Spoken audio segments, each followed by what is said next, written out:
चंदन जी जो पूर्व विधायक हैं और सारी मली ये यहाँ पर आए हुए, इन दोनों का और सारी मली जी और दोनों आदमी तो अपने कई साथियों के साथ जनता दल यू की आज सदस्यता ग्रहण कर रहे हैं। सबसे तो पहले प्रदेश अध्यक्ष जी ने जो कहा कि हम अपने पार्टी के सभी साथियों के साथ, इन दोनों के साथ, इनके साथ जो भी लोग आज इस दल की सदस्यता ग्रहण कर रहे हैं, हम उन सबों का स्वागत करते हैं, अभिनंदन करते हैं जनता दल यू परिवार। और हम खास तौर से एक बात कहेंगे कि दो नेता जो आज शामिल हो रहे हैं, हम तो मीडिया के साथी से यही कहेंगे कि इन दोनों नेताओं पर जरा गौर करें कि ये लोग किस समाज से आते हैं। चंदन जी महादलित समाज से आते हैं, सारी मली जी अल्पसंख्यक समाज से आते हैं, और ये दोनों नेता आज अपने अपने दलों जो राजद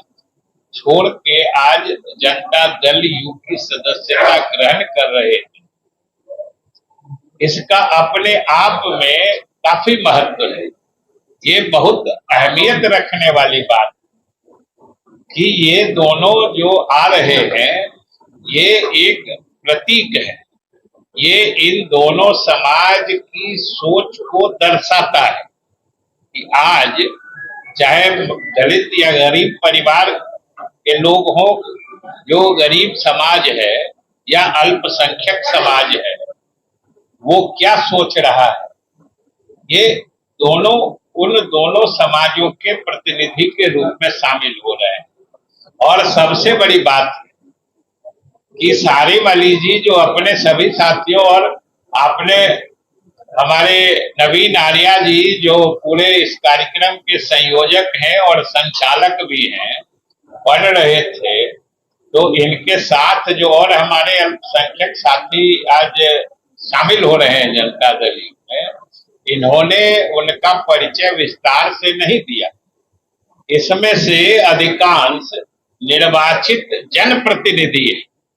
ये लोग गया के वार्ड काउंसिलर हैं जो जीते हुए हैं, इसमें बहुत सारे लोग पंचायत समिति के सदस्य हैं, कोई पंच है,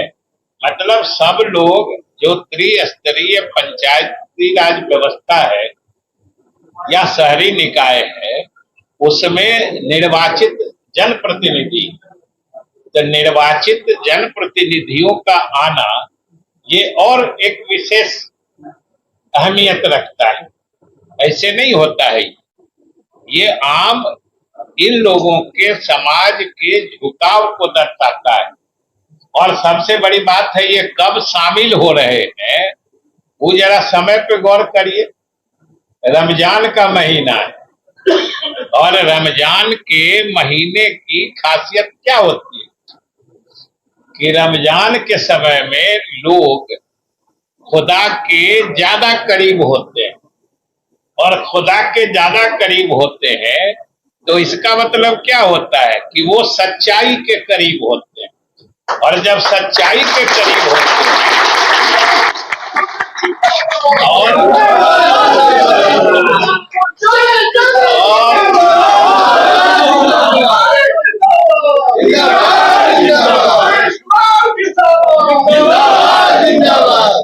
और जब ये सच्चाई के करीब होते हैं तभी आदमी, जब मन साफ सुथरा हो और आप सच्चाई के नजदीक रहिए, तभी आप सही और सच्चा फैसला ले सकते हैं जो इन्होंने लिया है और आज जनता दल यू में शामिल हो गए। ये इस समय की खासियत है। और आप समझ लीजिए कि बात भी बिल्कुल सही है कि आज जो इनका अकलियत समाज है, जिस अल्पसंख्यक समाज है, वो अपने असली हितैषी को, अपने असली जो कहिए हमदर्द को पहचानता है। कि उसका असली हमदर्द कौन है। क्योंकि ये चीज जान लीजिए, ये हमारे नेता नीतीश कुमार जी के समय का या उनके शासन की खासियत है कि आज तक जो अल्पसंख्यक समाज के सोच की हदबंदी कर दी गई थी कि अल्पसंख्यक समाज को हमेशा से समझाया जाता रहा था कि तुम सिर्फ सुरक्षित रहो, यानी महफूज रहो, तुमको कोई नहीं मारेगा, तुम्हारा अंतिम हक यही है। हमेशा देखिएगा एक से एक नेता हुए हैं जो बड़े बड़े दावे करते थे कि हम खून बहा देंगे, हम सब कुछ कर देंगे, लेकिन इसके पीछे भावना यही थी कि तुम सिर्फ हिफाजत से रहने के आगे कुछ मत सोचो। लेकिन ये नीतीश कुमार जी के शासन की पहचान है या उनकी देन है, जिसने अल्पसंख्यकों को भी इस बात का इल्म बताया है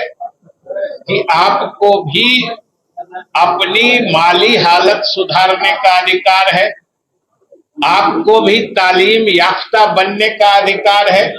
क्योंकि आज तक सिर्फ तुमको कोई नहीं मारा या हम नहीं मारेंगे, सिर्फ इसी से अल्पसंख्यकों का काम चलने वाला नहीं होता है। ये अगर किसी शासन ने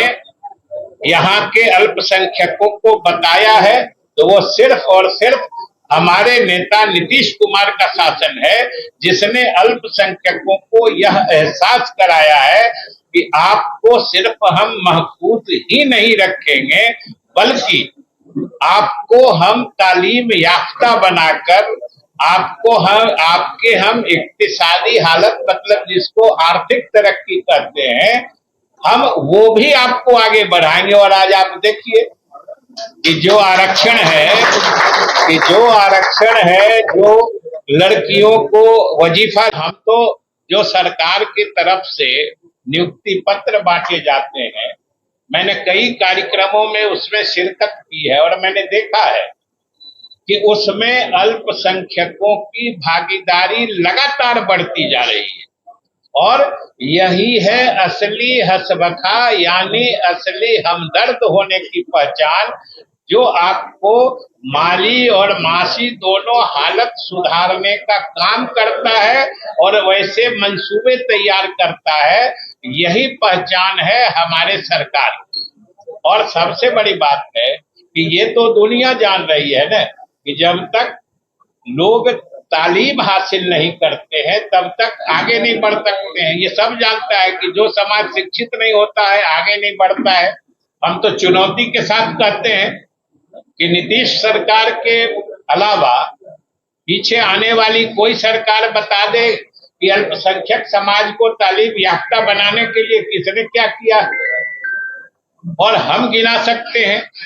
जो हमने तालीमी मरकज से लेके मदरसा शिक्षकों को वेतनमान देने से लेके, चाहे अलीगढ़ मुस्लिम यूनिवर्सिटी का ब्रांच हो, चाहे मौलाना मजहरुल हक अरबी फारसी यूनिवर्सिटी की स्थापना हो, ये सारे काम किए गए थे अल्पसंख्यक समाज को तालीम याफ्ता बनाने के लिए, यानी उनको शिक्षा के क्षेत्र में आगे बढ़ाने के लिए। और कोई समाज आगे तभी बढ़ता है जब वो शिक्षित होता है। तो आज अल्पसंख्यक समाज भी अपने असली हमदर्द को पहचानता है, अपने असली हसबखा जो कहते हैं उसको पहचानता है। इसलिए आज देखिए कि किस तरीके से झुकाव जनता दल यू की तरफ है, और हम लोगों ने तो सारी परीक्षाएं दे दी है। और आज बिहार के अल्पसंख्यक इस बात से भी इत्मीनान है और मुतमईन है कि चाहे हमारे साथ कोई भी रहे, हम किसी दल के साथ रहें,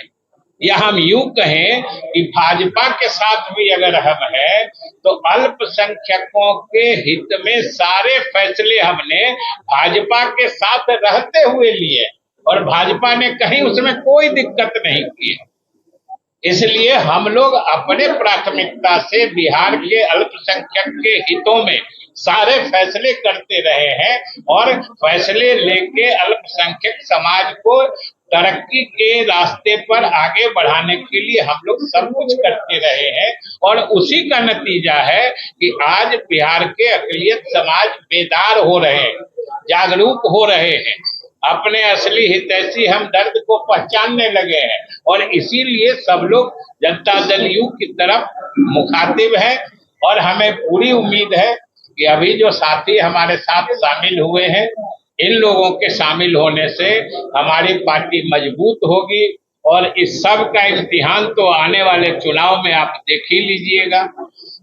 कि दोनों इलाके में एक खगड़िया इलाके से आते हैं, एक गया जहानाबाद इलाके से आते हैं और संयोग से दोनों तरफ हम लोग के उम्मीदवार ही हैं, उधर जहानाबाद में है, इधर भी है हम लोग के उम्मीदवार और एनडीए के उम्मीदवार तो सारे 40 सीटों पर है। ये सब लोग मिलकर बनाएंगे और हम लोग जैसा कि हमारे मुख्यमंत्री ने कहा है कि हम लोग सभी सीटों पर विजय हासिल करेंगे। यही कहने के लिए हमने आप लोगों को बुलाया था, दावत दी थी। बहुत बहुत धन्यवाद।